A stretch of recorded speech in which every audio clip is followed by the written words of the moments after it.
नमस्कार, मी प्रणिता बोरसे. आपण पाहत आहात TV9 मराठी आणि बुलेटिनच्या सुरुवातीला एक महत्त्वाची बातमी. पूजा खेडकरची आई मनोरमा खेडकरला रायगडमधून अटक करण्यात आली आहे. हिरकणीवाडीतील पार्वती हॉटेलमधून मनोरमा खेडकरला पोलिसांकडून अटक करण्यात आली आहे. तर शेतकऱ्याला धमकावल्याप्रकरणी मनोरमा खेडकर हिला अटक करण्यात आली आहे. अनेक दिवसांपासून पोलीस मनोरमा खेडकरच्या शोधात होते.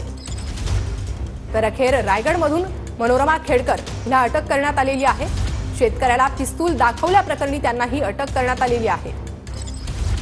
तर 8 पेक्षा अधिक कलम लावून त्यांच्यावर गुन्हा देखील दाखल करण्यात आलेला आहे. महत्त्वाची बातमी आपण पाहतोय. वैद्यकीय चाचणी देखील मनोरमा खेडकर हिची झालेली आहे आणि त्यानंतर तिला न्यायालयात हजर करण्यात येणार आहे. महत्त्वाची अपडेट आपण पाहतोय. मनोरमा खेडकरला अटक करण्यात आलेली आहे. या संदर्भातीलच ही 3 दृश्य. तर त्यानंतर पौंड पोलिसांनी या प्रकरणी त्यांच्यावर कारवाई केलेली आहे. रायगडच्या पार्वती हॉटेलमधून तिला अटक करण्यात आलेली होती.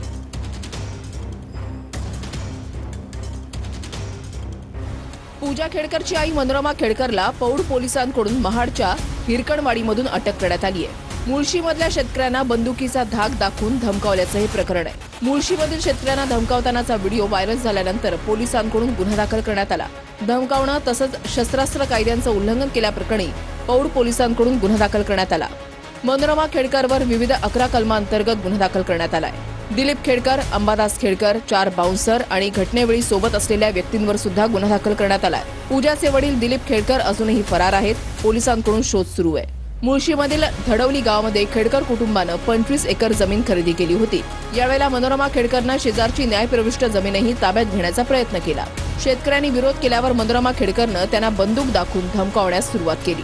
मनोरमा खेडकरचा गेल्या वर्षी जूनमधील व्हिडिओ व्हायरल झाल्यावर पोलिसांकडून गुन्हा दाखल करण्यात आलाय.